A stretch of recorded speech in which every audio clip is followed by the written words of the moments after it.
Chronicle of the Crown, session 16.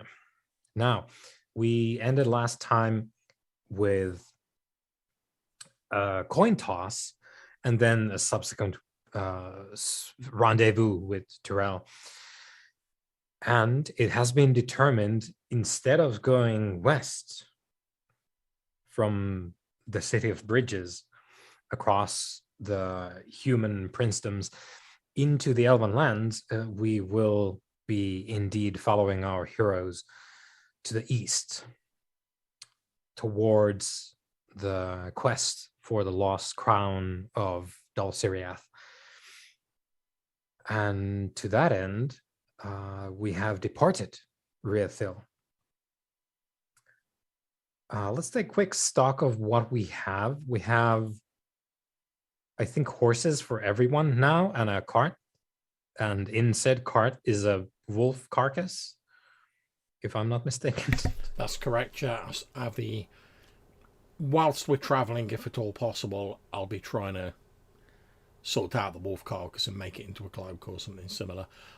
I know I'm not like a mad leather worker or anything like that, but I'm assuming I might be able to do the basics. So yeah, I'll be trying to make that into a simple cloak, just so we're not like lugging around like a giant wolf carcass everywhere. Yeah. But like, I want people to know that I like kill that job. Also, I'm going to try and like fix the top of like the skull to like my helmet, because why not? Next time I see the Wyld Hunt, I want them to know that I've like already kicked their ass. Yeah. You want them to be able to see your resume. So one of my notes that I put down for the session is practice time. We've touched on this a couple times earlier in the campaign, and I sort of guesstimated that by the time we reach our destination in the mountains in the east, we would have been on the road for about 3 months altogether, because we've been going back and forth, traveling quite great distances.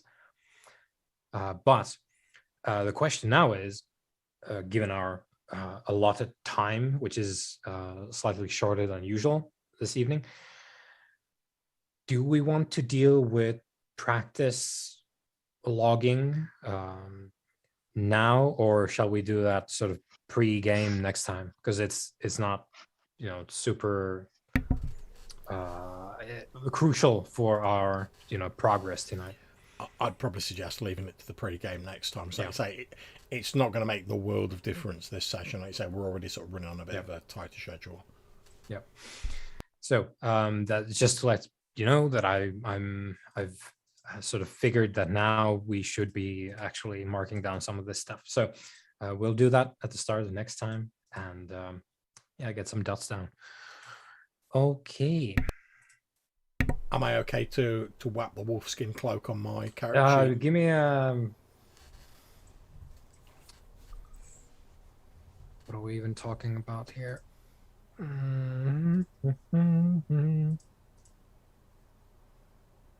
I suppose it would be tanning, something in that sort of territory. See, I was going to suggest, because obviously I don't have tanning. Yeah. I was going to suggest perhaps some mix of my like foraging and campaign wise. So I imagine on like big military campaigns, you'd have had to have hunted and like done stuff to like replace dented armor and clothes. So and whatnot. we can go with foraging, and it's not going to be very, it'll do the thing. Like, it's going to be a segment of wolf skin that you can put on your shoulder, however you put it on, because you have armor and shit. Okay, so it's going to be a segment of it and the head, but it's because you're not a taxidermist or anything close to that. That's why I'm going for like the skull on the helmet rather than like trying to put the whole wolf's head, because I wouldn't know how to like preserve the whole thing properly. Yeah. So let's get a foraging thing going, and let's see. See, now you might say this is a spurious thing to spend persona on it, but I'm spending persona on it. Okay. Oh, I feel like this is something that is... It's not trivial if it means something to you. Yeah. Right. So often that. Because this is going quite deep. Can I fork in my campaign wise? Summary butchering, maybe. I guess you would have killed wolves on campaigns more often than not because of the way that. Yeah. I'm basically thinking like long-term campaigning in the mountain, like cold mountains. We'd have had to replace clothing and like hunted furs to keep ourselves warm and stuff. Yeah. Let's go with that, and let's call it obstacle 3. Okay. Because it's not really the core of foraging at all. It's only 2. Have we got any 6s? Or 2 6s? 2 6s. Gonna spend one of them fate points.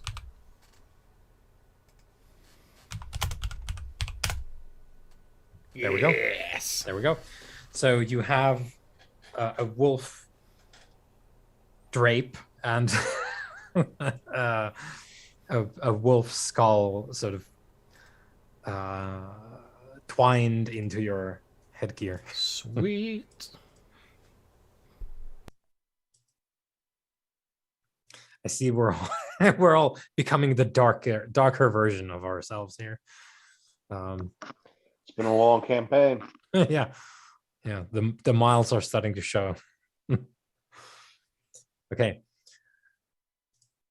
So it takes you a good long while to go from Riathil, which admittedly is on the eastern sort of portions of the human kingdoms and princedoms, but it does take some time crossing the wilderness of the lands outside the traditional crown lands. And it is winter, so that doesn't help you at all, in fact.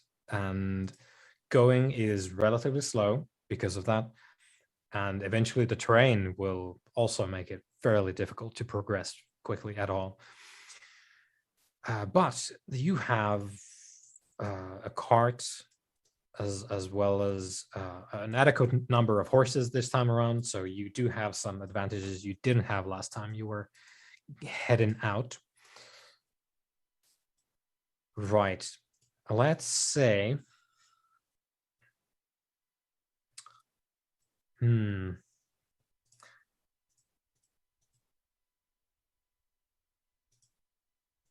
think we're going to just elide time from Riathil to the mountains.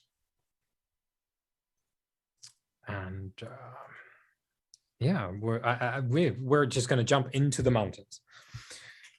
So weeks have passed on the trail. Not that there's a trail always at all. You've made your way through the foothills up into the mountains. Glarvir has an idea of, and I think we established, we rolled a bunch of stuff for this last time. So you have an idea of where to go. And you have gone up far enough into the mountain that you have discovered mountain paths with actual faint tracks on them, people tracks, that is. So you would have been able to sort of orient yourselves using some of these tracks. As it is winter, if it's not snowing, there's a lot of tracks around, both for animals and people as well. But you have discovered some tracks, some signs of habitation, and you've followed those up. Now, how many horses do we have altogether? Well, I've still got my Wyld Hunt horse. Yeah. We had obviously we had Terrail's horse. I think we had one. There should be 3 horses at least, as I'm far aware. Cyrodiil, I'm on, and 2 the demon horse, and then of course the 1 horse from the cart. So yeah, 3. Yeah. So have you gone through the trouble of going the long way around and bringing your cart with you into the mountains, or have you left that somewhere? I mean, I think that Terrail, uh, in as surreptitious a manner as possible, not wanting to reveal his intention to loot everything that's not bolted to the ground in Kaskarad, um, would encourage us to bring the cart. Yeah, I think realistically, Glove is probably going to be in favour of taking the cart as well, purely because we need it. If we do find anything there, we're going to need somewhere bringing it out. Also, our supplies and whatnot, it's far easier to keep them in the cart than to have them all on our person. Okay, it means we've got to take a bit longer and take the sort of longer route round to get there. But as far as I'm aware at this point, like my sort of kith and kin are already sort of making inroads into Kaskarad. So it's not like we're the first people in there. So I think, yeah, take the cart in. I agree with Terrell on this. Yeah. So you arrive on a dark evening, which you wouldn't normally maybe progress when it's nighttime. But you've sighted some lights in the distance, which has greatly enticed you to go further than you maybe normally would have. You might have stopped earlier, but for the lights. So it is evening. It's quite far away from any of the human lands, even though like it's only really Riathil that has a lot of light going around because of they burn a lot of braziers night and day. It's very dark. The winter sky is open. There's no clouds.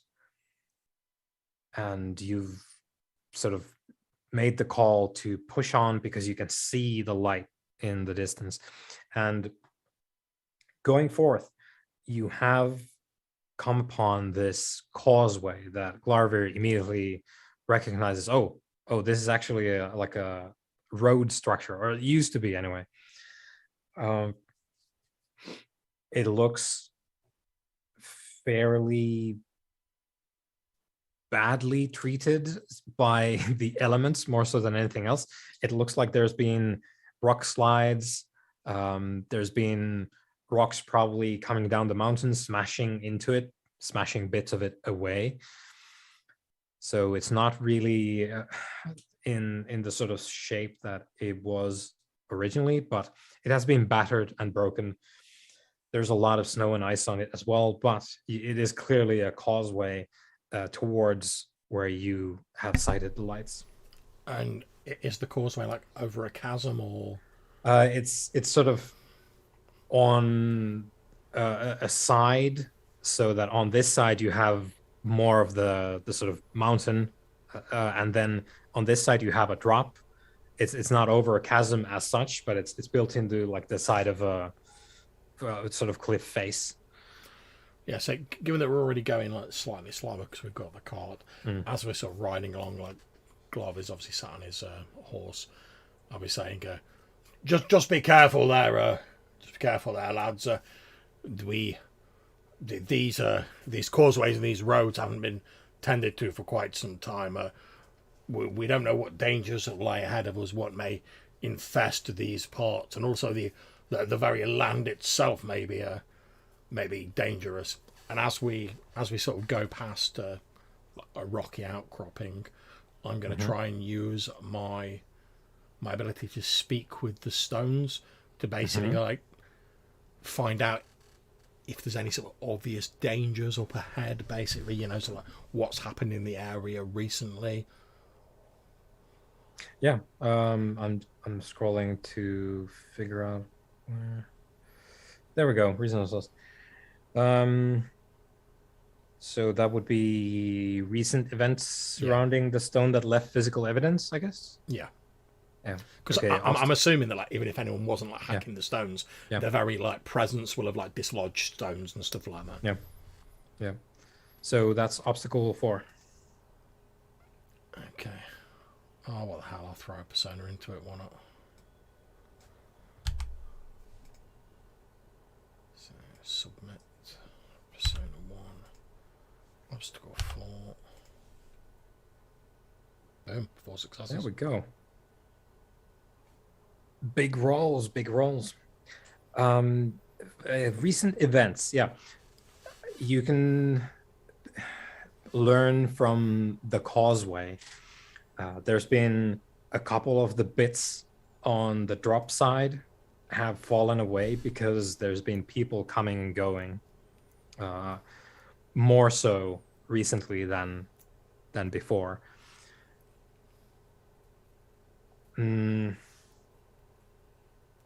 There's no. I'm thinking of what the stones could tell you. The stone indicates that there's been basically travel and sort of what I'm trying to get at is the stone doesn't tell you about any conflict that has taken place on the causeway. It's been people moving about on whatever business they've been doing. So yeah, so I've sort of like slowed my horse down so I could reach out and like touch this rocky outcropping on the causeway, and I sort of whispered to it in Dwarven for a few moments, and then after the moments have passed, like my eyes sort of clear, and I look up and look round at my companions of the Fellowship, and I say, well, according to the stones of the causeway, there have been many people travelling this route recently, dislodging the rocks and whatnot. Now, it may just be my people, could be bandits, could be something else. I don't know, but if there's people travelling this way frequently, we should be on our guard. And then I sort of slowly start like the horse moving forward again. Thank you Trail for the nods acknowledgement and continues to follow. Right. And Cameron, you were saying? Cameron obviously puts his winter clothing in a bit tighter as the chill wind of the mountains cuts through him. Aye, bracing is it not, lad? I appreciate the update of the stones. It's nice that they have them on our side in this endeavour. To be honest, Davi, I found the lack of other people's quite refreshing after the last few weeks. Obviously, it's nice to be able to think clearly for indeed this brisk air. The thing to bear in mind with the stones, Cameron lad, is they're not all together on anyone's side. The stones simply are. Long after we've passed away, the stones will remain, so they have something of a different perspective on things than we do, and they speak in a way that is not always clear. But I am heartened to know that we are once again in a land that, if not now, at least once knew the footfalls of my people, and hopefully, the ancestors willing, will do again. Is there any signs of battle or conflict here, Gladius? Not that the stones have told me, but that does not mean they did not occur. As I say, the stones have a very different outlook on things than we do. So what may seem like a pitched battle to us may be the merest dislodging of a few boulders to them. We should be careful. Forgive me for asking if I sometimes forget that you are older than I. You do not need my forgiveness. We are a fellowship. If you have a question, ask it, man. I was just curious. Have you ever travelled here before it was abandoned? Is this a place you have been to? No, not in my time. I heard the legends since I was a young lad in the forces of the Dwarven Hold, serving my time, but it was abandoned long before my time. It's only recently that the Dwarven peoples have started to make efforts to reclaim it, and obviously since they began those efforts, I have been on this quest with yourself and the Fellowship, so I know I've not returned to my homeland since setting out, so I know precious little of what has happened in the meantime. But it is my hope that we may meet up with some of my people. And I hope that no news is good news. Indeed. Perhaps you will find some brewing supplies, or Well, one can but hope, Cameron. One can but hope. Speaking of which, I'm guessing that stuff does not become less with age. It remains strong and hearty like a dwarf. indeed, very astute of you. Yes, the nog does somewhat thicken and become more condensed with age, but it loses none of its potency for all of that. Are you sure you wouldn't like some? You keep the wolf at bay, so to speak. Not at the moment. Tis a fine and warming brew. Forgive me. This may be. This will chase the chill out of your bones, lad. This may be just the mountains, but the place does seem ripe for ambush, so I want to keep my wits about me. And I was wondering if this place had a famous brew though, or something. I was curious about the history of this place. If you knew anything interesting. If it does have a local brew, it's not something I know about. Perhaps we may discover it together. I would like that. I would like something. It would be a worthy thing for me to bring back to my people. Maybe help me regain some of my station if I could resurrect one of the ancient lost recipes of Kaskarad. If you two are quite finished, shall we proceed to the gates? Indeed, lead on. It's an interesting choice of eyeshadow, Tyrell. Moving swiftly along. Sorry. So, you continue along the causeway, and eventually you get close enough to pick out the details.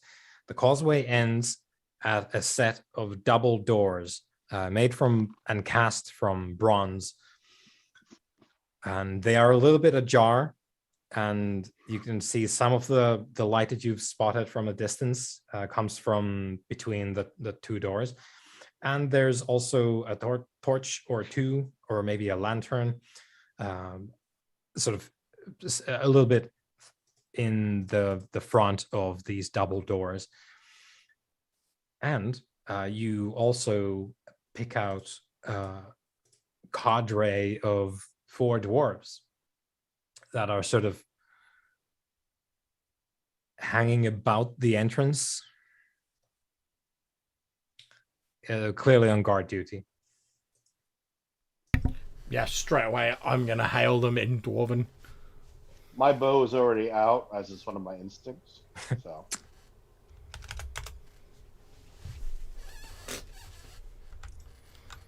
I am going to check my equipment, make sure that my familiar amber is close at hand, but not make any aggressive moves. They do not appear to be bandits, or if they are poor bandits hanging out in the open. There's one of them is listening to, I suppose, the wind as you're yelling there from a distance, like, "Hey!" And I'm basically just going to shout greetings in the name of Glarver of Molbrannan in like Dwarven, basically. Yeah, the one that hears you like gets the other ones. There's some weapons brought out, sort of like an axe on the shoulder type deal, and as you get closer, there's a shout back in Dwarven, which says, fair tidings, Glarir of Molbrannan. What brings you to the Anvil Hall? I sort of shout back in Dwarven, and I'm going to say, I have been sent on a quest for the human crown by Prince Thraduk, and I am bound to obey his request. Our Our quest leads us to the doors of the Anvil Hold and to the depths beyond. What news of the fortress, my kin?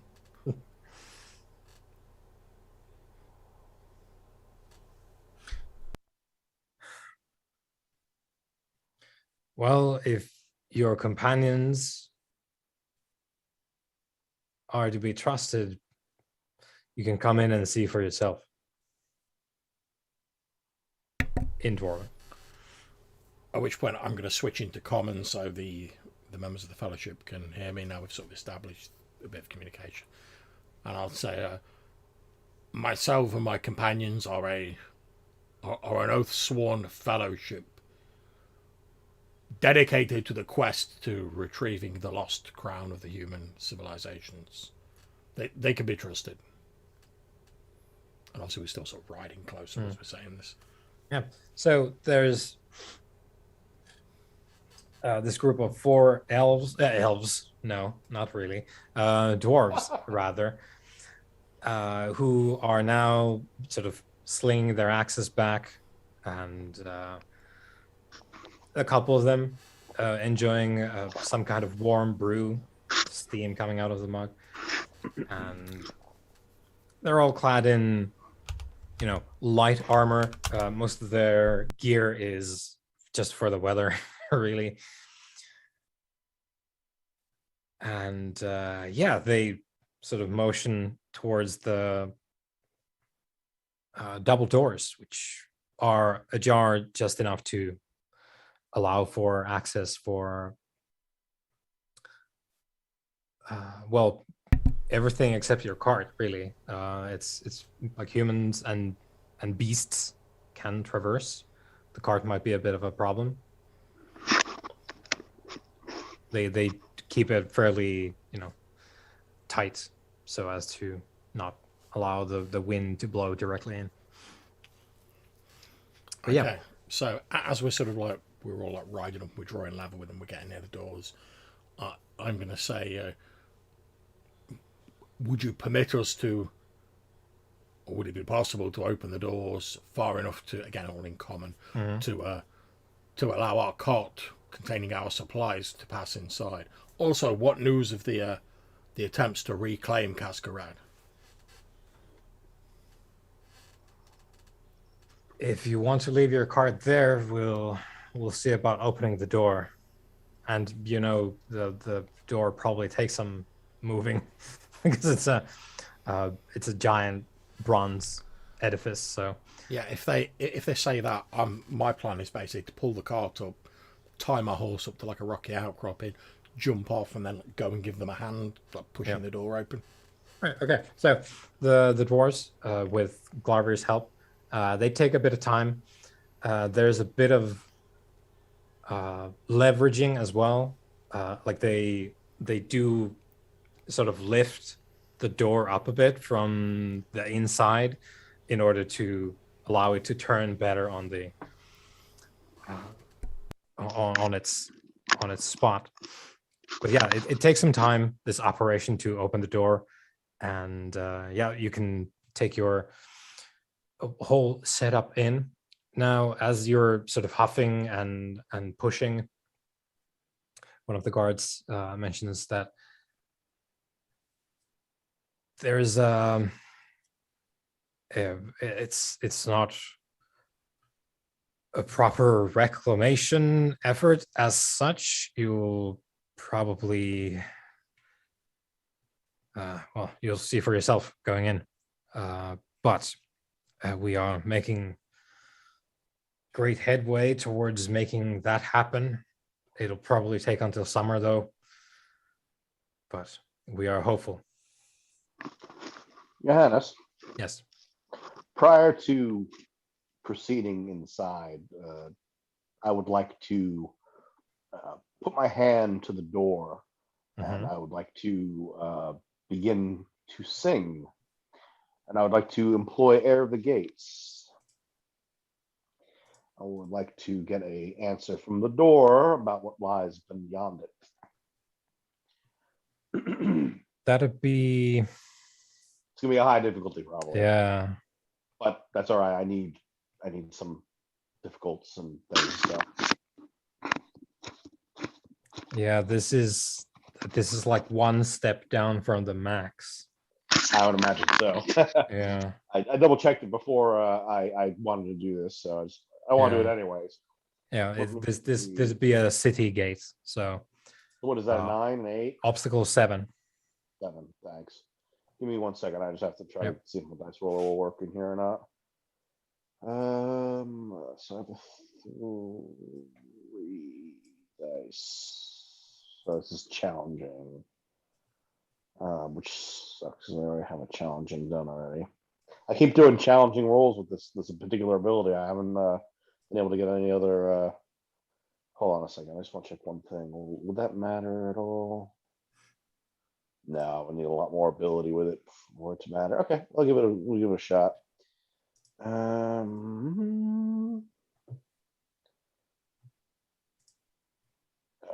I want you to roll the dice, please. No, wrong. No. Sorry, I'm trying to click on it in here. 1 minute. All right. Oh, it's over here. Okay. It's not this one. Probably it's probably this one, right? So.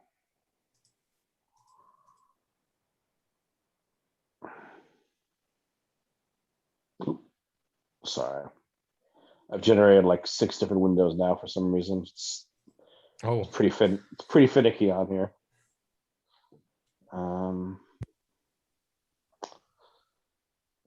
Apologies, guys.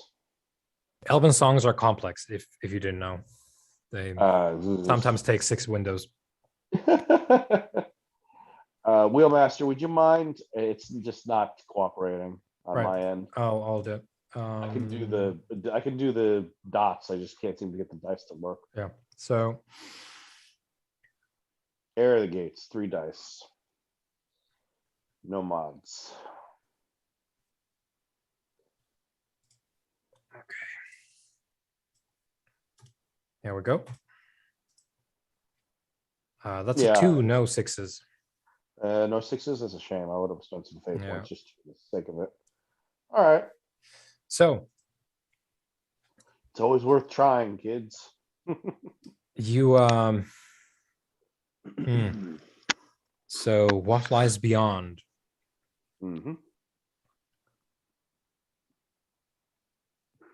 I think we never did establish a fail state, or what the no, we did not. We never do that. No. Bad. But it's like bad burning. The procedure is often lacking, but I'm always thinking I just never jump in early enough to actually get it vocalized. Yeah, so you may ask the gates what lies beyond and be answered. So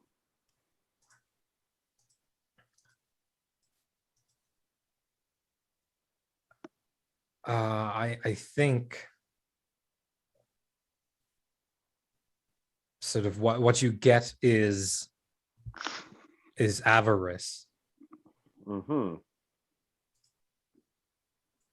Interesting. And not a lot more. Makes sense though, given where we are and where we're going. Still, I'll keep my eyes open.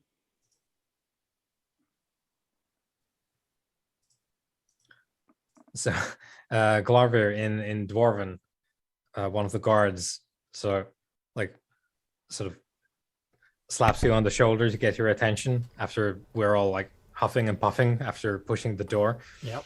Slaps you on the shoulder and says, "Is your friend putting elven curses on the door here? Because it doesn't need to get any heavier." I reply in Dwarven and I'll say, No, it's more akin to I suppose a prayer, you might call it. He's trying to divine, I assume, we've seen him sort of do this before. He's trying to divine what dangers may lie ahead of us. Of course, if you can tell us of any of the dangers, it will be greatly appreciated. Uh, yeah, that won't be me because I need to be out here. You're going in. There'll be you'll find folks to talk to, and of course the his lordship as well. So that with that established, that there's no elven curses on the door now, you are good to go. There'll be food, drink, warmth. They'll find you a place to stay for a bit. Yeah, so I think I'm going to thank the dwarven, like my kinsman, for helping us out. Then saddle up, start heading in with the cart, sort of see what we can see, basically. Yeah. So you go in. It is a dwarven hall.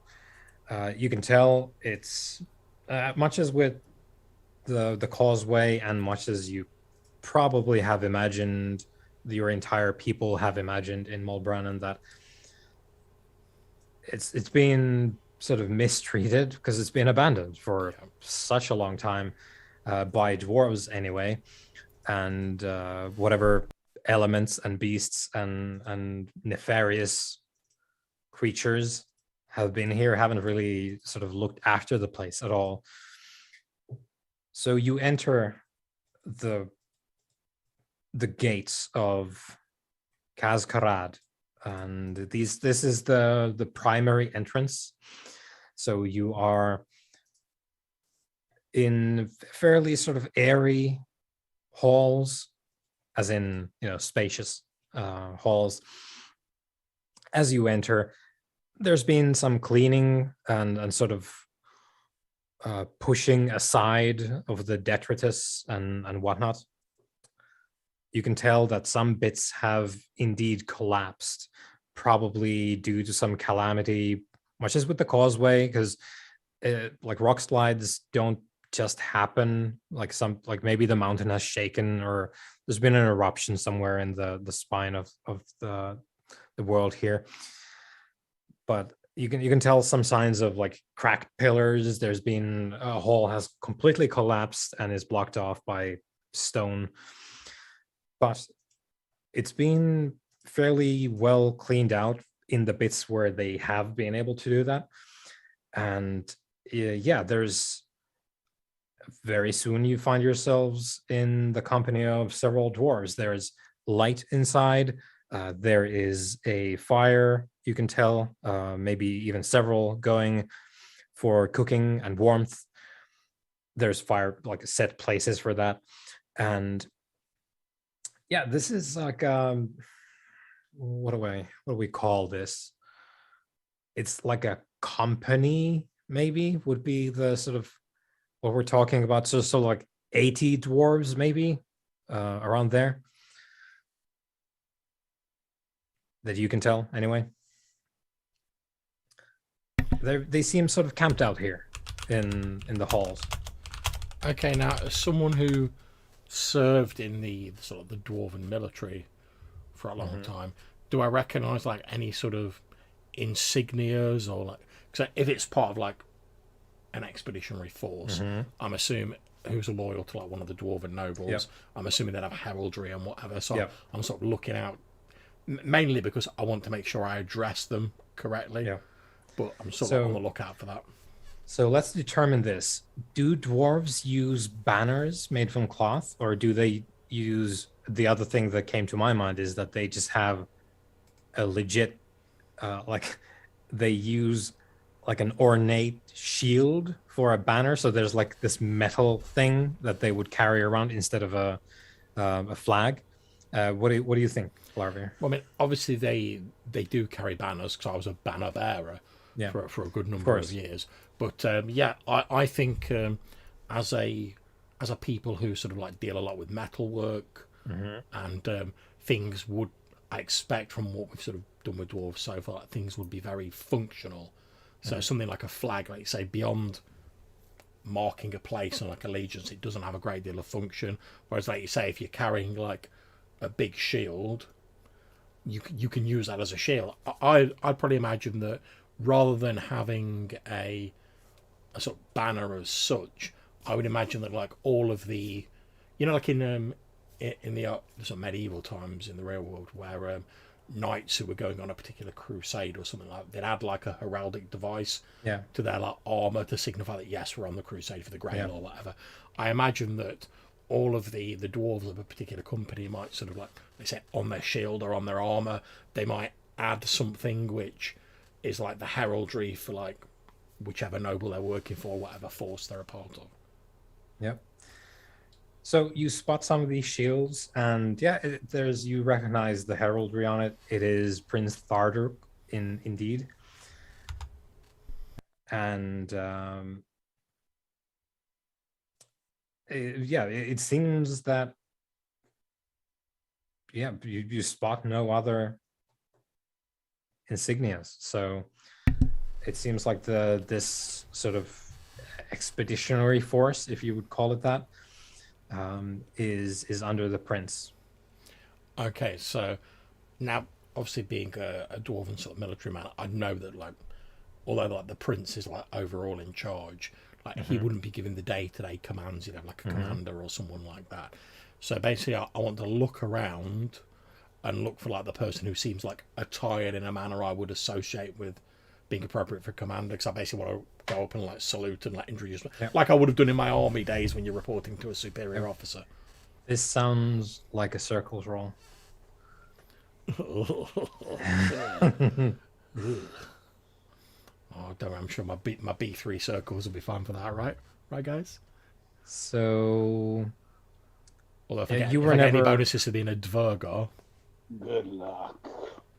Yeah, that's for, I guess, if you're, I think there's a good chance for there's good reason for the commander serving directly under a prince to be Dvergar. So we could go with that indeed. Now I'm looking for your, here we go.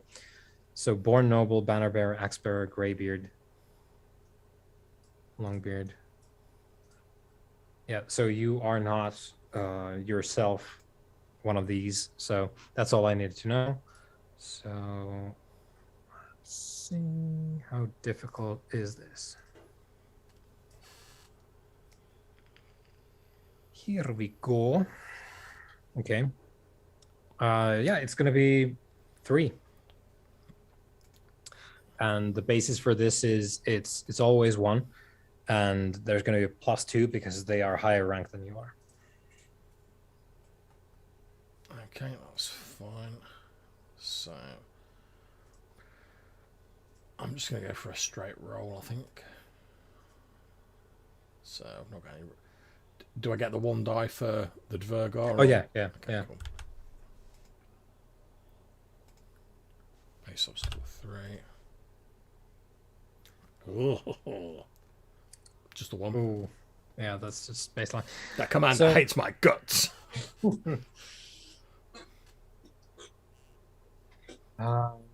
So I think rather than the commander hating your guts, it's more of a thing of you spot this person who you can name, by the way, if you want to, and give me some detail if you want to. But you spot the commander, and you go up. It's like, I'm gonna salute you. The commander spots you, and you can see the sort of shock and surprise on the face, and you're coming in with the salute. The commander sort of intercepts you and just like marches you off to a sort of storage room, putting the door slightly ajar so that you're out of the way of anyone else's eyesight. And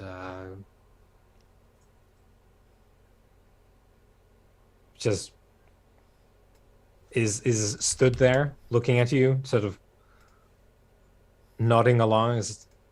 I don't quite know how you are here, but I would advise you to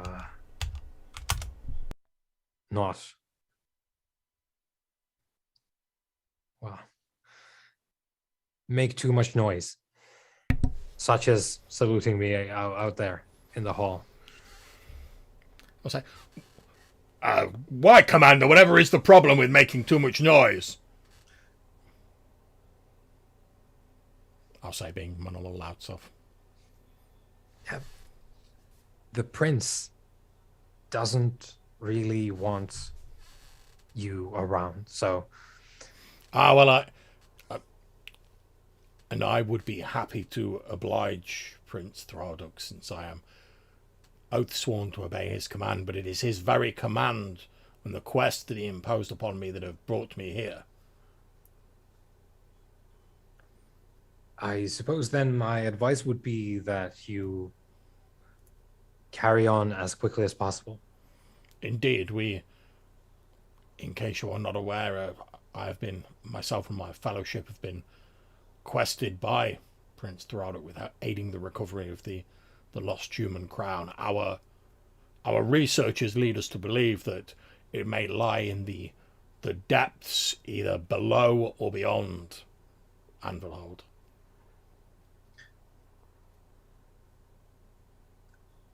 That is some research, and I wish you all the best. There will be, if you intend on going there, that is fine. I will pass word to allow your passage. It will be dangerous.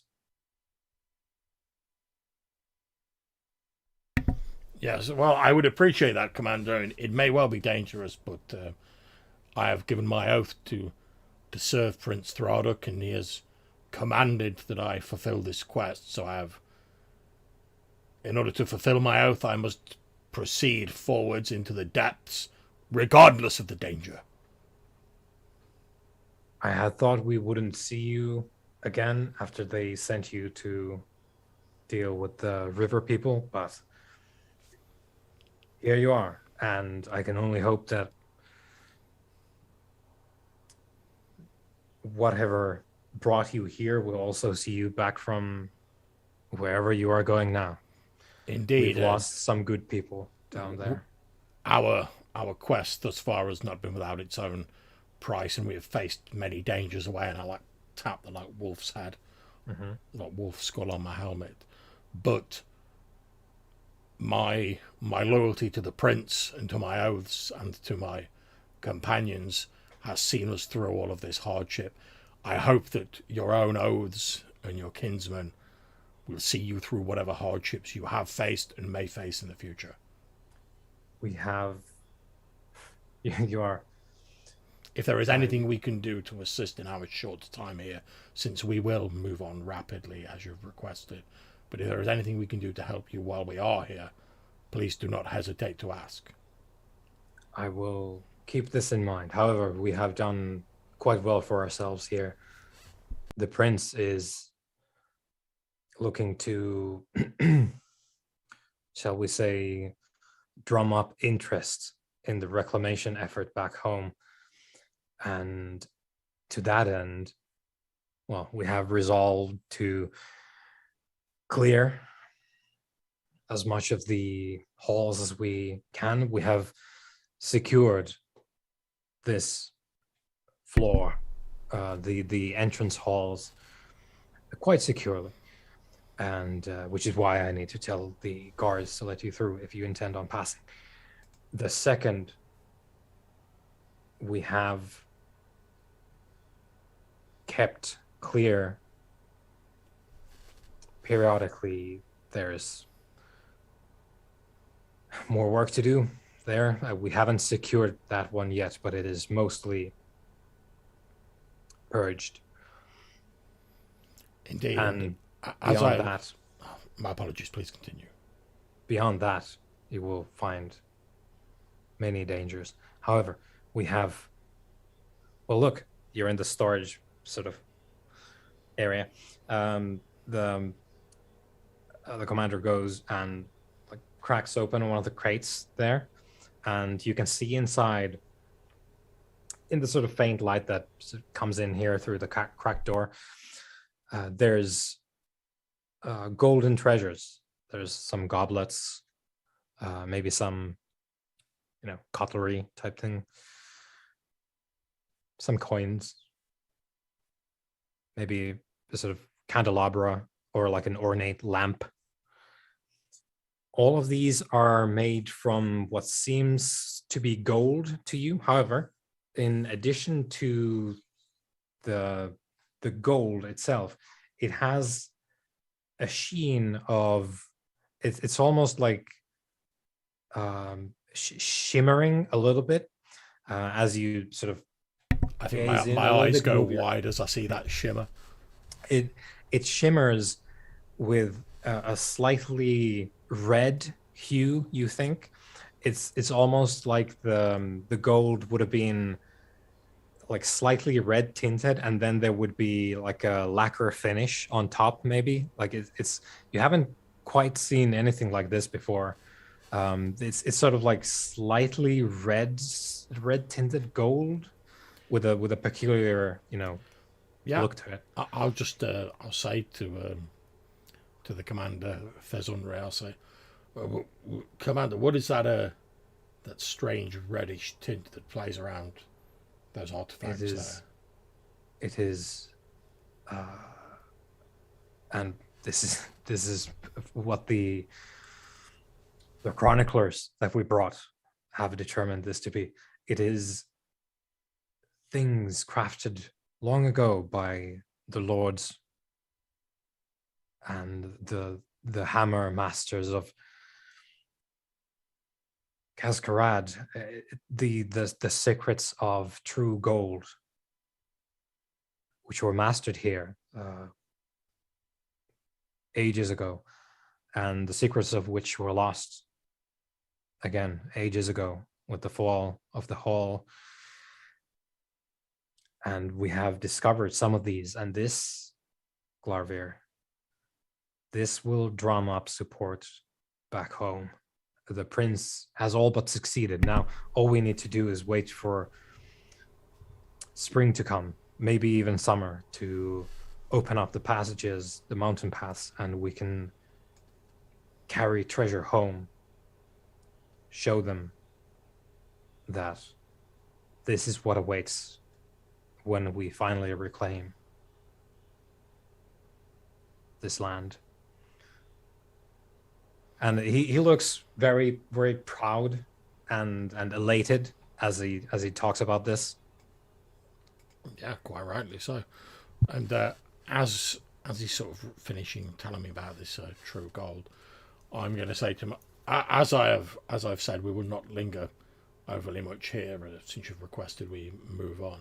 However, could I ask you one small boon, that you might give a small token of my respect and my progress in the quest that I've been tasked with to Prince Thraduk? And I'm going to take out the sword that I got in a Dol Siriath, whose name I've got written down, but I forget it for the moment.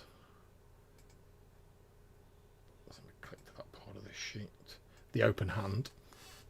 Oh, the axe. Yeah, sorry, the axe. Yeah.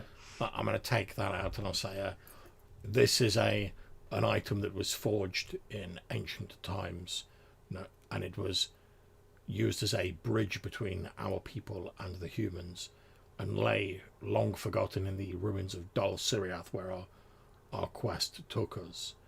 I would have you give it to Prince Thraduk as a sign that we are pursuing the quest that he has tasked us with, and as a mark of my respect for the prince. It takes the axe, studies it for several moments in silence, and nods. And it says,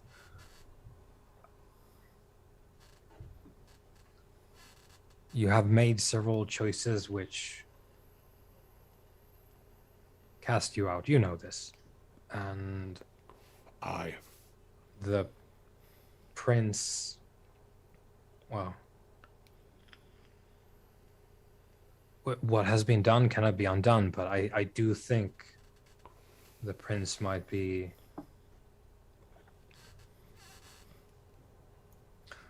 less acerbic following this mighty gift. Well, as you rightly say, once we have written our actions on the stone of this world, we cannot erase that writing. All we can do is choose the direction which we write in the future. And whatever the dangers may be, I will fulfill my oath for this quest that Prince Thralduk has sent me.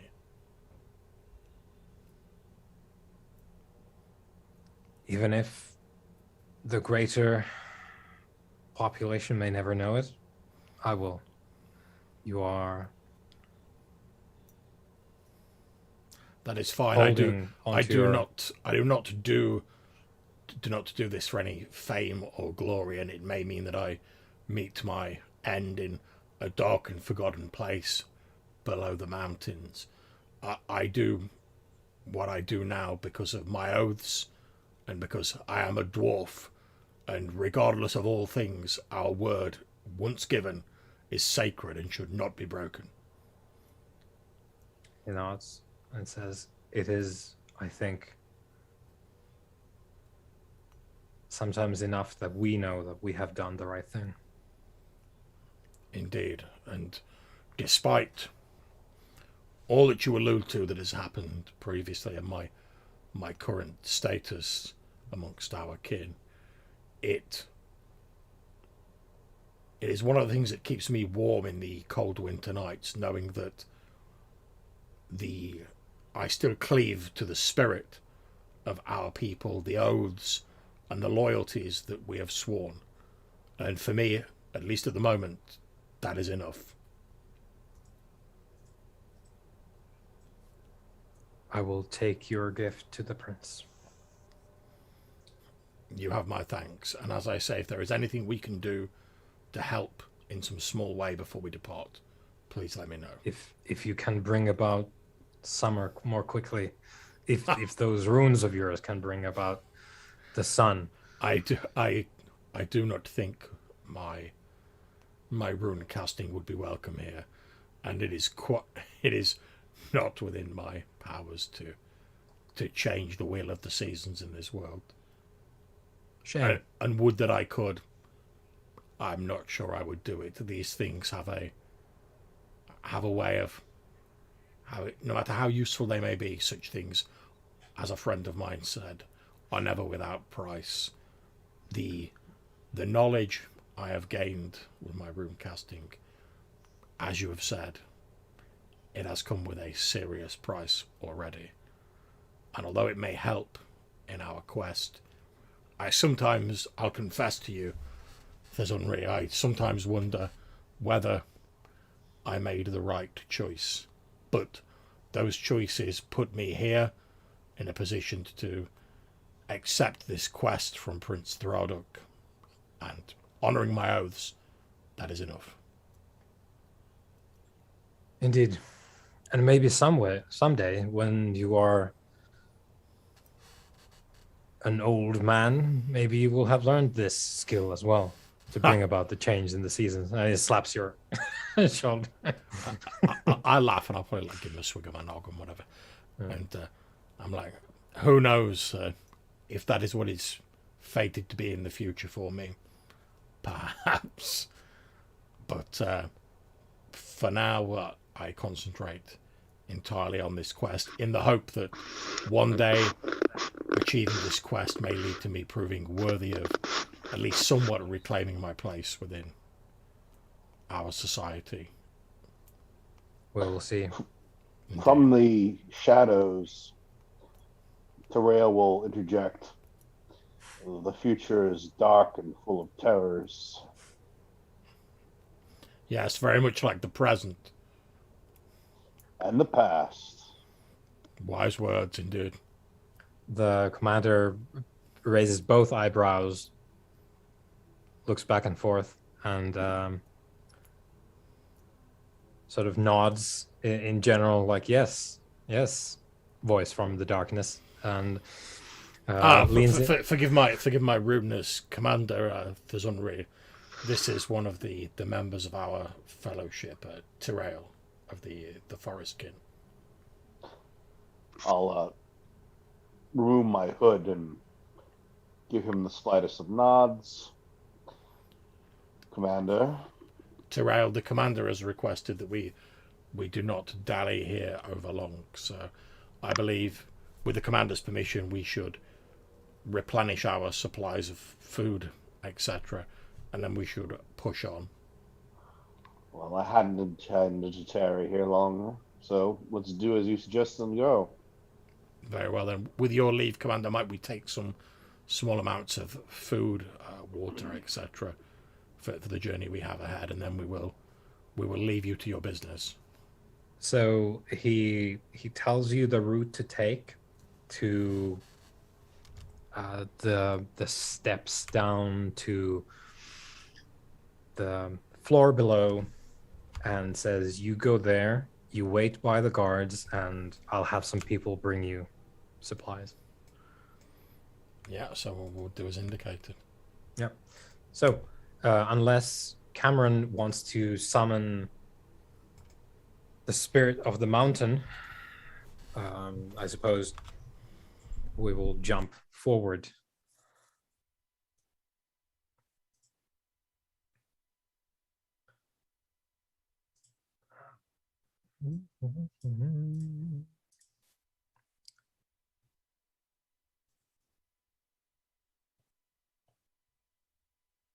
Okay, here we go.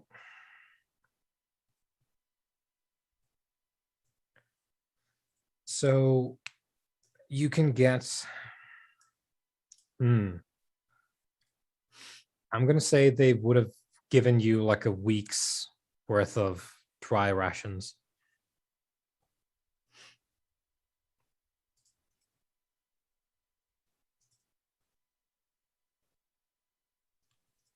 Yeah, so we'll take the rations. I'll basically make sure that like we've all got like I say it's dried, so I'm assuming it's like jerky or something similar. Yeah. So I'll make sure we've like each got like a little bit like tucked in our own pockets or on our person, and then put the rest in the cart. So basically, if someone gets separated from the cart, they're not instantly like, oh my god, I've got no food or anything. But the majority of it will be in the cart, because also we can't like be carrying stacks of it on ourselves. Yeah.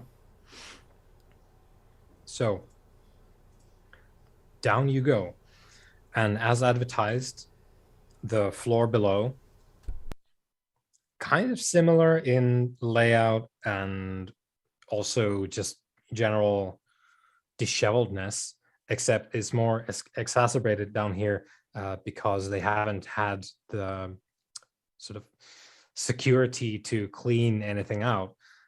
You can tell there's been signs of violence here. There's like blotches of blood here and there, maybe. And it's just filled with, there's cobwebs absolutely everywhere, collapsed rooms, whatnot. But there's nothing there that you can hear or see. So this is the sort of like no man's land is the sort of impression you got from what the commander had to say. I think as we're sort of traveling the fellowship, particularly Tirail, because he witnessed the conversation between the commander, they'll probably notice that Glaver is like a little bit more sort of like quiet than usual. So like his mind's a little bit elsewhere, as he's thinking about what the commander said, all the things that happened in the past and the costs of like our own decisions. He's still keeping his eye out, but he's for dangers. But he's just like thinking about all the decisions that he made that have sort of like led him to this place and like what it's cost him. So it'll be a bit more taciturn than normal as he's sort of like riding along.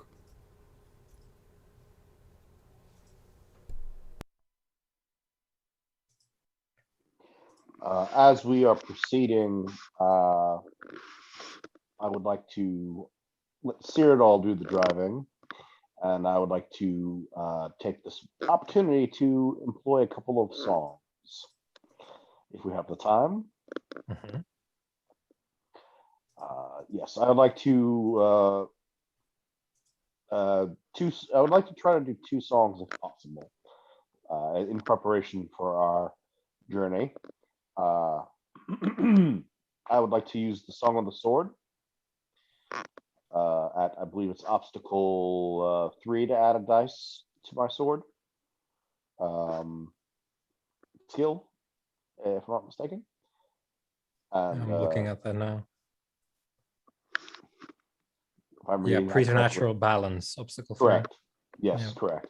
I'd like to employ that one, and then I would also like to, if we have the moment of the time, to use Chameleon of the Thrine of the Chameleon to boost up my stealth for the future, because I feel like we might need to be able to be stealthy. So, All right. So is the sheet cooperating for you? not at all, sir. Sorry. Okay. If you wouldn't mind. The sheet is in open rebellion. Yeah, it doesn't want to seem to do the dice rolls. I can access it and add things, but I can't do the dice. Right. So we're going with Song of the Sword first. Yeah, please. Do you?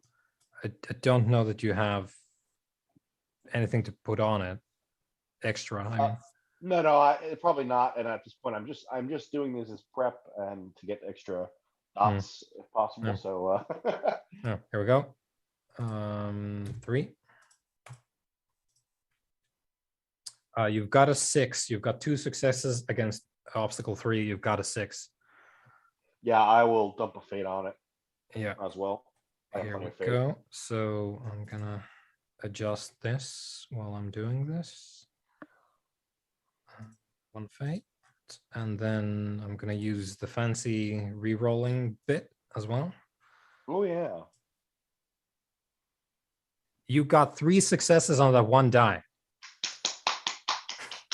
You've made like Cameron's magic is rubbing off on everyone. His magic, his mojo is mine. Yeah. Yeah. So you successfully sing the Song of the Sword. Then we're gonna go to Throne of the Chameleon. Now this is the one that you can pick in detail. Because I double check me, but what do I need in terms of boosters for that? Do I need regulars, challengings, or difficults? Oh yeah, good call. Let me mark that. Because I don't care about being stealthy so much as boosting my Thrine. Let's see. I mean, I do care about the stealth part as well. But. Yeah. So Throne of the Chameleon, you've got your regulars all filled out. Now you need 2 difficult or 2 difficult or 1 challenging. Okay, so can you give me a difficult? Yeah, that'll be 3 then. For that. Yeah, that'll do it. Okay, here we go. 3. Again, 2 against 3. You've got a 6. Nice. All right, let's do it. Your luck's holding off for me, so I might as well just try it. So I'm just marking this here. So that's going to be 1 fate, 1 difficult. Go 1 remaining obstacle, 1 die. That's a negatory, unfortunately. We're going so well. All right. Yeah, but we got the sword. Yep. All right, I'll take it. Thank you, sir. Yep.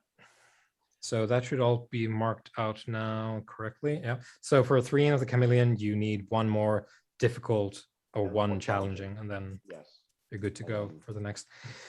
So as you go, there's the tunes of Tyrell. The road goes ever on, etc. And swords are a theme in his songs, but no one speaks Elvish other than Tyrell.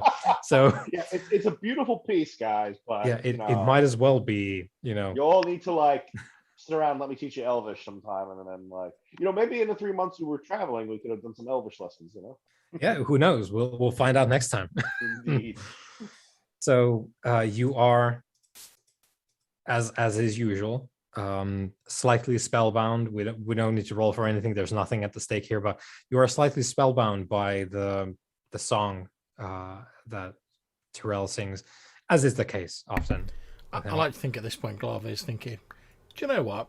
Having Tyrell write a song about me might not be the worst thing. Yeah, it could be cool. Right. So metal AF. That's all you know.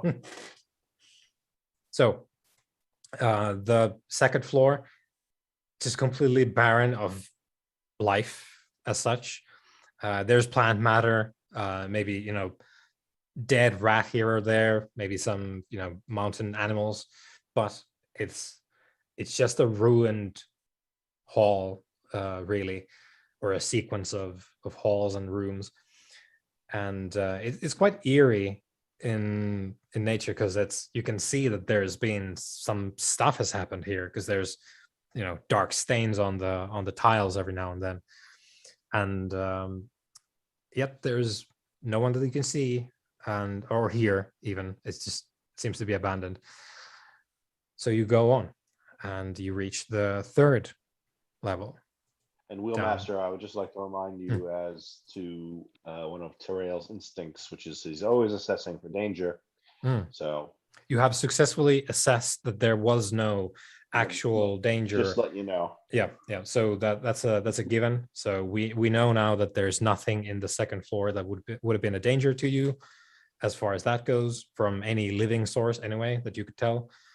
And it's just bad feeling place. Oh, yeah. Well, if you recall too, as well, the vision that the stars imparted, the prophecies, as such, as they go for elves, has told us that we're going to have some problems here soon. So I think Terrail is being a little extra cautious, on the lookout. Indeed. Yeah. So while the second floor gives you a very bad feeling, it's not. It doesn't, threaten you at the end of the day, and you make your way through. You find the entrance to the third level, and as you get to the third level, and this is where we sort of enter into the pseudo sort of dungeon adventure bit that we've been talking about. I don't have a map as yet. I was a little bit, because life is kind of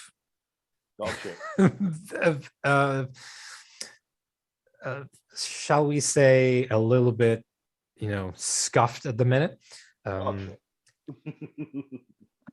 Going forward, might as well talk about it now. So going forward, do we even want to go for maps as such? I have prepped my stuff without a map, but if we want to go on full with maps, we can do that as well. Just let me know. Cool theater of the mind. I'm just hot to do in a dungeon with you again. So the last one I did with you in the last one we did was amazing. So. Yeah. Unfortunately, it'll be some time before I can get equal prep involved in this, because that. No. That's what I'm saying. Like it's like it's not necessarily the maps that do it. Yeah. Obviously, it's everything else. So it's I'm right. cool if everyone else is cool. Yeah. So, and I might be inspired to actually pull out a map every now and then. But so this is where we start our sort of jaunt into the dark of Kaskarad. I think at this point, as we're sort of traveling, obviously we'll be able to discuss this.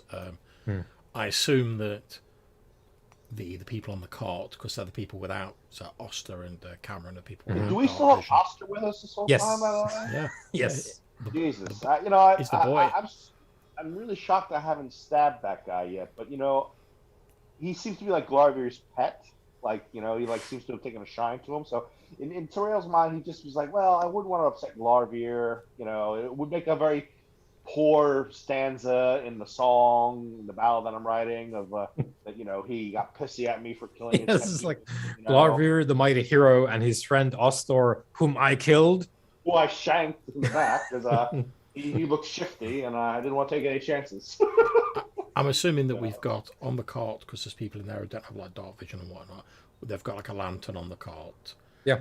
I would suggest that, and it's up to Terrail which position he wants to take. I would suggest we have one of either like me or Terrail in front and one behind the cart, because we can keep an eye out, because we've got like superior vision. So we've got like, the back covered and the front covered. Would probably be best, since I'm on Cyrodiil, and obviously I want to keep at range with the bow, that I take the rear.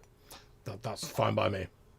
just so I can keep mobility and Yeah, I mean, I sort of know this place a bit better than you guys. That's true. That's also So- it's your house, so as Yeah, well. so we'll have Glavier at the front, a short way ahead of the cart, using his like sort of dwarven like increased vision in like dim light to keep an eye out in front, using like the sort of the fading like little bits of the lantern light to extend it.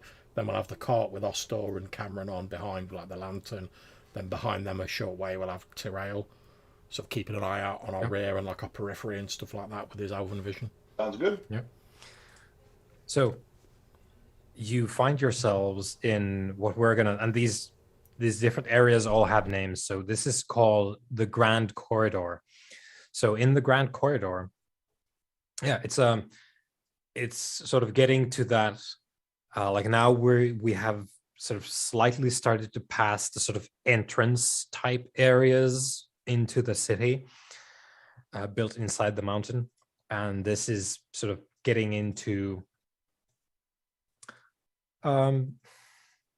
It has a different kind of feel. It's less of the sort of, this is just a wide open space to maybe store some things and receive foreign dignitaries that aren't that important. And now we're getting into a little bit deeper into the city, and you can tell, Glavier, that this has been built for a different purpose. Now you're also quite sure that the way that you're going through these levels is probably not the only one. At least originally, it wasn't the only one. Maybe some of the other paths down have collapsed or become otherwise inaccessible. But you have found this way down, and you arrive in the Grand Corridor, which is getting into, it's quite wide. It has a bit of that like promenade type feel to it. It's littered with skirmish detritus and some rubble as well. It's fairly well, I wouldn't say kept, but it's not collapsing. There's some stone rubble, and you can see arrows.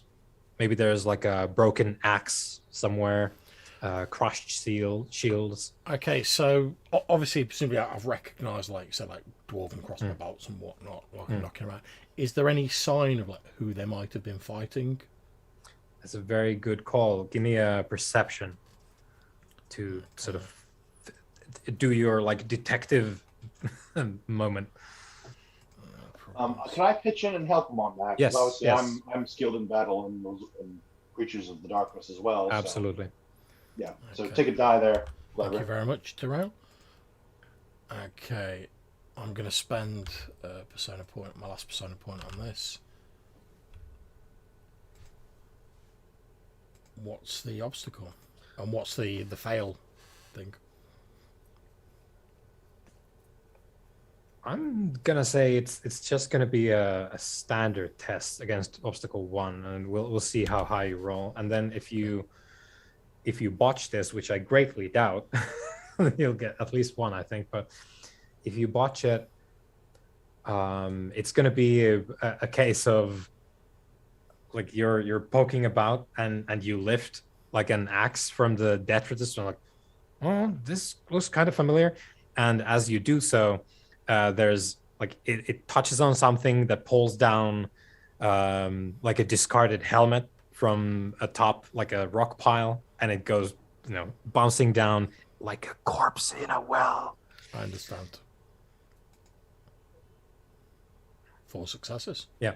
So with that, you can tell there's dwarven stuff there, as mentioned. The crossbow bolts, maybe like broken axes here and there, crushed shield, sundered shields. It's probably human. The gear that you can find around here, and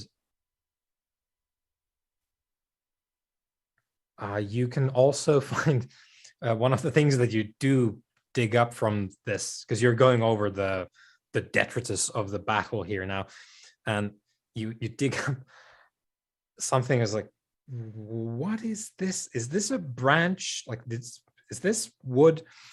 and you dig it out, and it's for us as players, it's clear that this is a rather large, like a human arm sort of sized length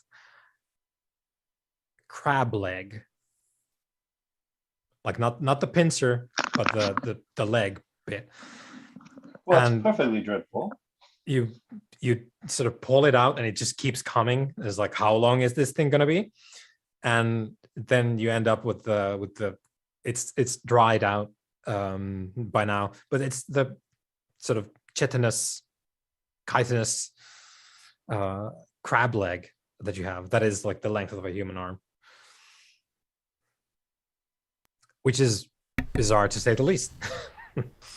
So yeah, so been a little bit ahead of the rest of the group. I'll wait for them to catch up, and then I sort of hold up this crab leg, and I'll say, it looks, because obviously like, I probably don't know in character it's like a crab leg, but it's some sort of like beast. Yeah, part. animal piece. Yeah, I'll be like, it appears some strange manner of armored beast has been in this area. Witness this claw, leg, whatever it may be.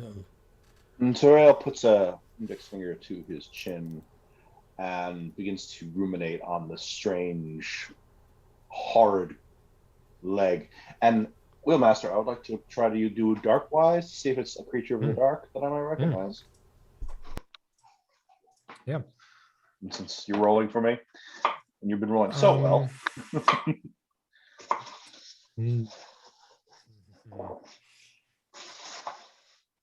Right. So this is as we're rolling the Darkwise. This, even if this is involved in that, it's going to be very peripheral in nature. Okay. So like to give context, because wises are all about the context of what they are. So right. the Darkwise can be used to figure out, for example, if you see, there's a dark wizard that is Mr. Darkness himself, and you can roll the Darkwise to figure some shit out about the wizard, but it's not that wizard guy wise. So it's can it's I more. Ask you a quick question related to that point? If my Darkwise, so basically what I want to try to do is at least identify perhaps the realm of creature, or if it's like a dark beast. And then if I know the identity of the beast, I can then take maybe Darkwise, Beastwise, or something like that, or whatever. Like, yeah. Like, I don't know, you come up with the wise for our creatures. Oh, it's a Darkwise is perfectly fine for at this point, unless you want to start working on Beastwise or something like that. Well, what would you say? Would it be like Monster-wise, Beast-wise? What do we? All of these sound good. It's applicable to any of these. I will say though, going with Darkwise is more difficult because it's not exactly you're talking about the concept of evil, and it takes some Kevin Bacon's to come down to the crab beast separations. Yeah. Yeah. All right, so like you want to call this like Monster-wise then or something like yeah that? we can go with make it roll. Yeah, like you pick it. What do you want to call it? Well, like I feel like with Beast-wise, that'd be more like Beast of the Field type of thing, where this is like clearly a monstrosity. So like monstrosity-wise. Yeah, monstrosity-wise, monster-wise, whatever you want to monster-wise, yeah. Monster-wise. If you want to make it more specific, like we as players, like we can call it sort of water monster-wise, whatever, crab-wise. If you want to go that specific, we can go with monster-wise as well. Yeah, see, I think like monster-wise might be the best, only because it just for now we can kind of like do the general one. Yeah, because we don't know what the hell this thing even is. So we're gonna roll monster-wise, and do you want to figure out what exactly? Basically just what manner of creature we're dealing with, really. Yeah. Okay. So we're gonna roll that. I'm gonna. It's not gonna be that difficult to figure out what kind of thing this is. And I believe wise is our perception. That's like the highest. They are. Oh, sorry. Yeah, I've got will for you there. There we go. Okay, now it should be good. So It's not that difficult to figure out what kind of monster this is. Additional obstacle. I don't remember this. Let's see what happens. Oh, that's a shit roll. Holy shit. Oh, come on. That's like my highest thing, like perception. Yeah. Well, anyway, that's you having monster wise now, so I'll put that on your list. Well, yeah, sure. I do have it now as a result. Yeah. That's cool. Thank you. Monster But I whiffed on the roll. Okay. Yeah. Oh well. Even the Elf Lord has a bad day, I guess. Yeah. There we go. So I get nothing. I get the skill, but I get nothing information wise. Yeah? So information wise,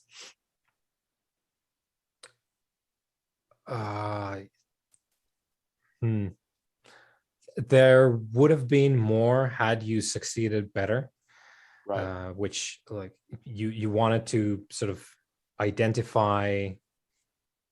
Well, what you know is that this is probably a marine creature of some kind. It feels like the kind of thing that would be in the water. There's so not a lot of. Will say, I apologize, my friends. I'm a tad. My memory fails me. However, I can say that this, whatever it was, is a horror of the deep, from the darkest waters. I'm not sure why such a creature would be in Kaskarad. Perhaps you dug too deep. Well, it is very possible as we reach the lower levels and we plumb ever deeper, there may be underground streams, lakes, even a sea. Well, then perhaps we are indeed on the right track. Indeed. Let us push forward, but and we'll sort of like resume the march in order as previous.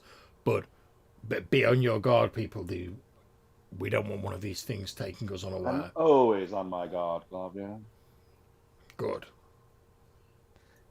In the grand corridor, you have 3 exits.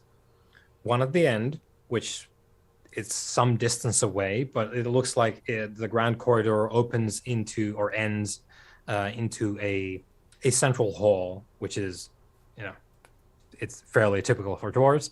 You've got to have big halls, and there's one on either side of the corridor, a smaller entrance. So big hall at the end. There's a couple of entrances on the corridor. So on the way there. As the person at the front, having a quick look at the various like exit / entrances. Mm-hmm.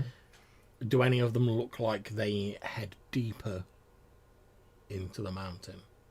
So you glance on through the small door to the right side of the grand corridor, and it looks like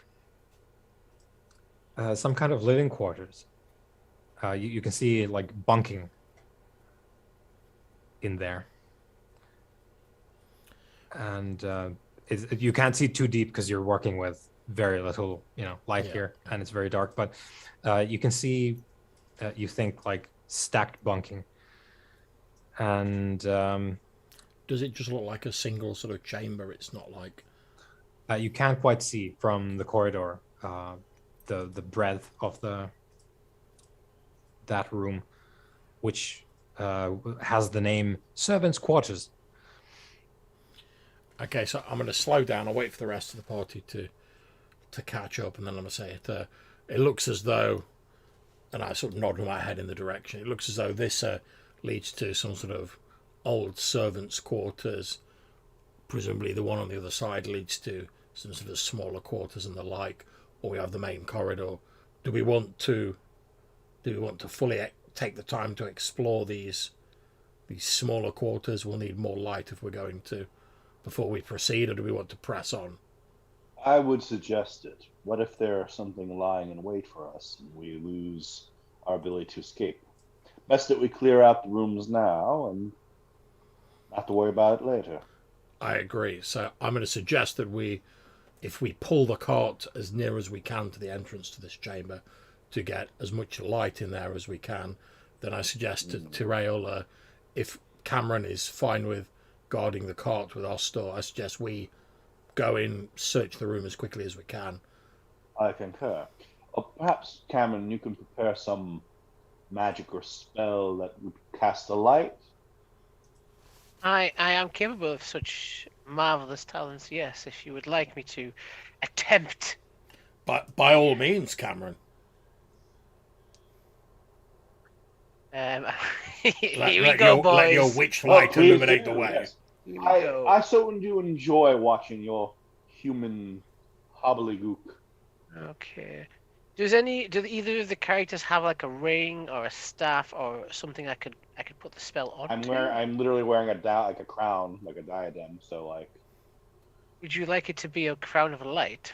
Well, like you could, like it's you can see like there's a sapphire in the diadem, so it's like you want that to glow, like that's. I can do that for you. Miner's light, like right there for you.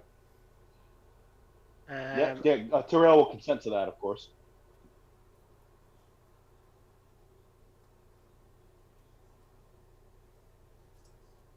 Right. Okay. I'm just reading my stuff. So I'm reading my spell. It's been a while. It's been a while. Could you tell me what type of darkness it is, because it affects the difficulty, just to give me an idea. It is the deepest darkness. So my obstacle 4. Darkness of the soul.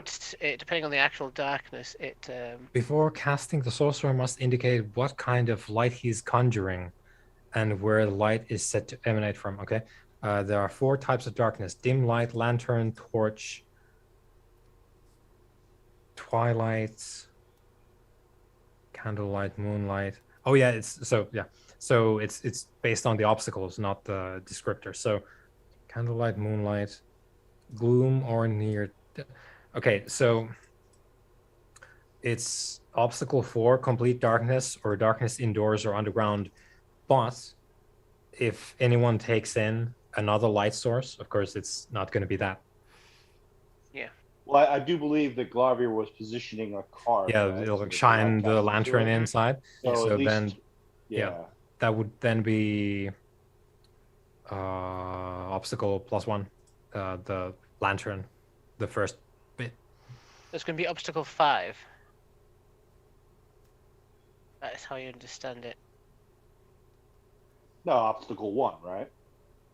It's +1. It has a baseline here. So the baseline's 4. Okay. If I understand the spell right, it's baseline 4. Baseline 4. I got you. That's interesting. But it's less than if it was total darkness, right? Yeah. And total darkness is a +4. Oh, got it. So it'll be an 8. Yeah. Oh, geez. Okay. Oh, yeah. Oh, Burning wheel making light is not quite as easy as you think, boys. Yeah, no, well, I must say, it's like deity. You snap your fingers and there's light everywhere. In this fucking game, it's like obstacle 8. Oh, fuck. Well, I must say, fellows, I'm glad I positioned the cart a little bit closer to the entrance now. Okay. So I think upon reading this, I'm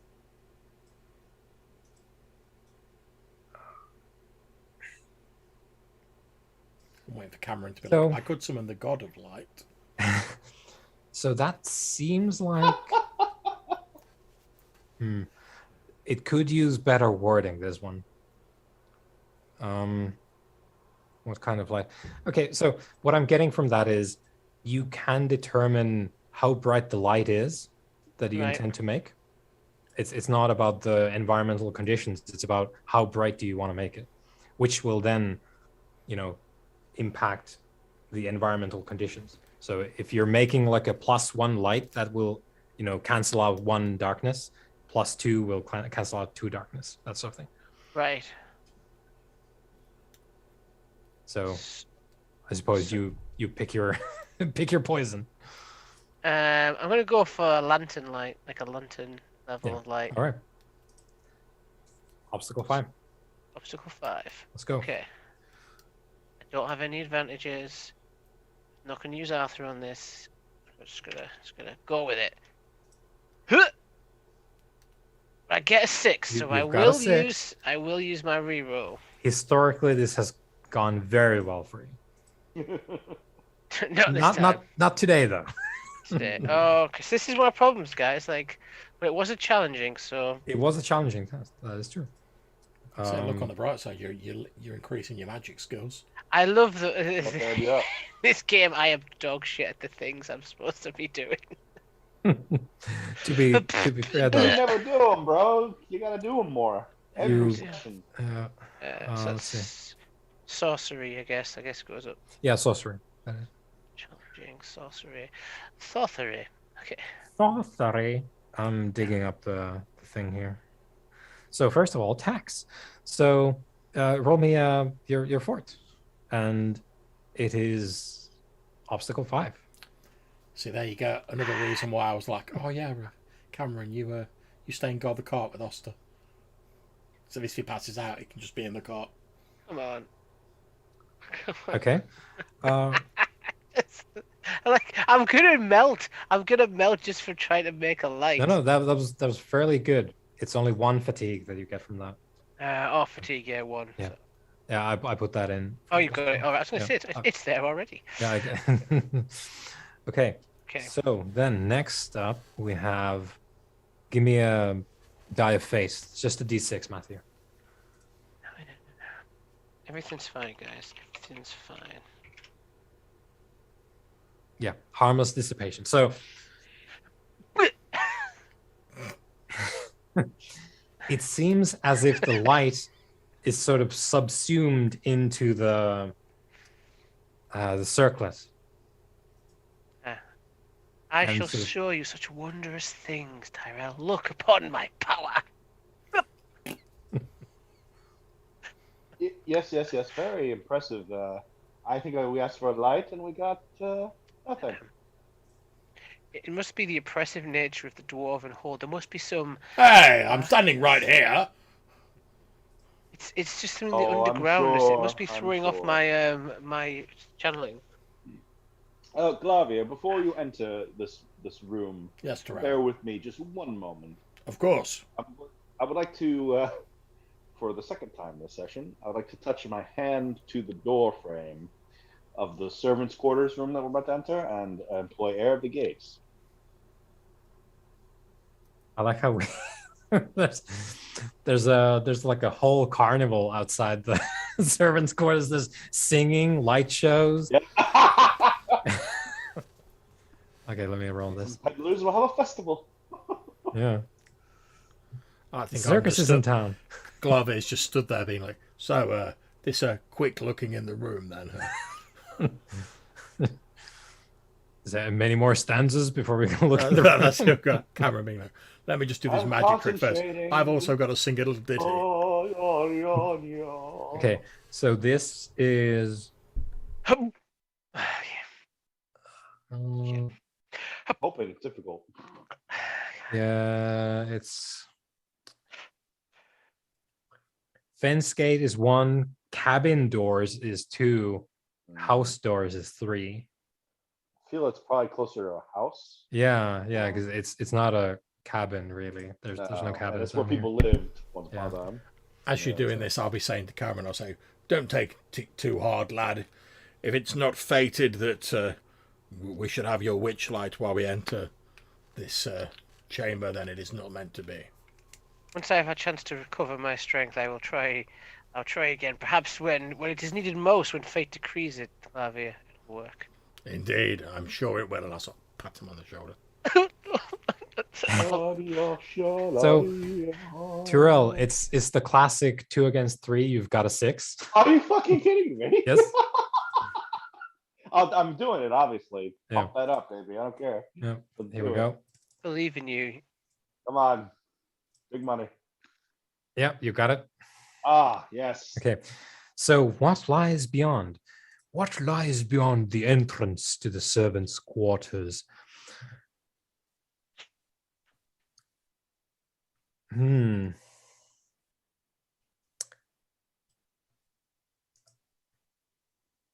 A place where people have lived, even recently, which like that. The living part is not a surprise. Recently, perhaps more Right. interesting. Of course. And and they have left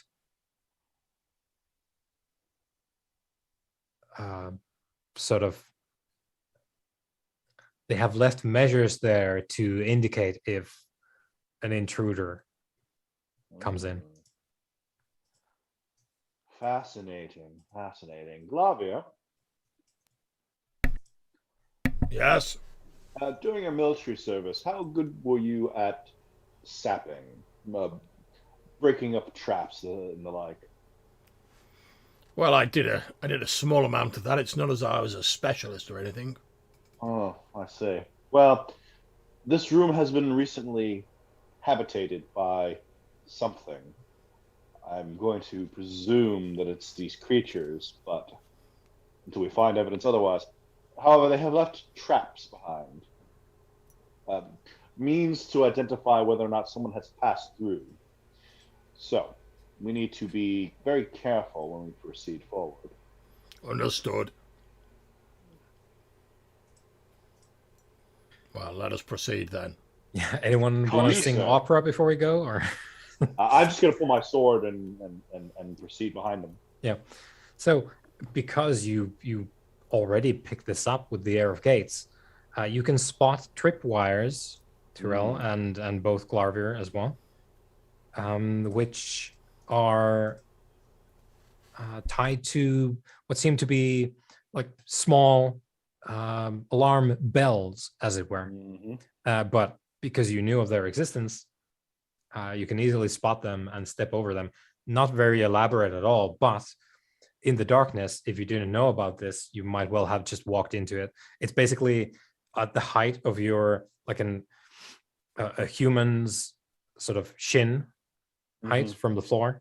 You can spot there's like a handful of these tripwires, but you can easily just go over them. Not very elaborate, but still quite clever. Indeed, especially in the darkness down here, without sufficient light or your warning, Tyrell, we could have easily blundered into these. Indeed, and that does tell us something about our potential enemies. They're careful and they're cautious. Indeed. In the servants' quarters, it's exactly what it says on the tent, and it's dwarf-sized beds, and normal-sized beds then. Yes. It's lived in. There's, signs of habitation. Maybe there's like a shirt somewhere, a discarded boot. But it's all quite decaying. It hasn't been very well kept. It's the original, bunks, I guess, from who knows how long ago. If there's hay, it's all filled up with, mold and mildew and all kinds of nastiness, but it would serve in a pinch if you're not picky. But it's empty. Anything in this room beyond the signs of habitation? So there's the bunks, and then there is an exit to what you can see, because there's no door there. There is an exit there to what now, because you're in there quite close. You can smell smoke. And it is it's not very thick or anything, but you can smell the smoky waft from this smokehouse is the name of this one. So there is indeed a smokehouse built next to the servants' quarters, which presumably has also been used to make food. You know easily that there's a vent there to release the smoke eventually so that you don't die. I presume since it's been unoccupied for some time, there's no smoked food hanging up or anything. No, there's sort of built into the smokehouse as well. There's a small kitchen area and like a larder alcove type thing, and you can smell some very rank, you think lard maybe from some creature or another. It's well gone, and you can see stacks of fish bones. Right, I think if anything. Sorry, pardon me, Glover. Well, I was just going to say, you never know when a bit of grease, foul smelling though it may be, might come in handy. So if I can Yeah. take You a could bit get of cloth and like wrap up some of this Yep. grease, because I'm like, you never know. Mm-hmm. Yeah, it's And Terrell will be investigating for the identity of whatever was living here. Anything that Mhm. might indicate who or what was using this place. right. So it's easy enough to make some judgment based on, because there's like a couple of pieces of clothing or whatever. You take out the shirt from the floor, glance at it, roughly, for human-sized individual. There's a boot, discarded, broken, worn out one. Seems like a human-sized foot, maybe. But nothing else really. Nothing else really to Hmm. really tell of anyone who's lived in here, And nothing of real value other than rank lard and sort of decayed bedding, fish bones. Well, Glavia, I think this room can be considered clear for now. I suggest we head back to the cart, and then we explore the smaller chamber on the other side. I agree. Take Well, our lead steps on. carefully. Yeah, of course there's some kitchen implements if you would be interested in those, but yeah. I'm keeping an eye out for that wonderful dwarven gold. Yeah, same here. Mhm. I need some money. I need cash money. Sorry, Glavia, but we're looting the shit out of this place. So you exit the servants' quarters and the smokehouse. The other side of the grand corridor is what is called the feast gallery, which is where I think we're going to end this session.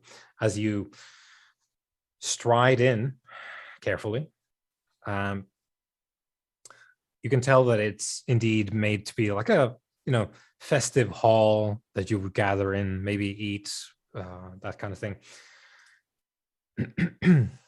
And it's for all the world, it looks like it's been converted into a sort of fighting pit type deal, Oh boy. with some impromptu debris construction. And there are two support pillars for this fairly high ceilinged area, and they look to be in a very bad shape. Whatever has maybe shaken some of the structures of Kaskarad has done a number on these two pillars here, and they look ready to go down if you applied enough force. But without said force, probably okay. Now, where we end is you're keep creeping in, and Terrell being on the lookout as is his wont. You pick up like a musky animal scent, and you can hear this like in the darkness. Glavia, there's something here.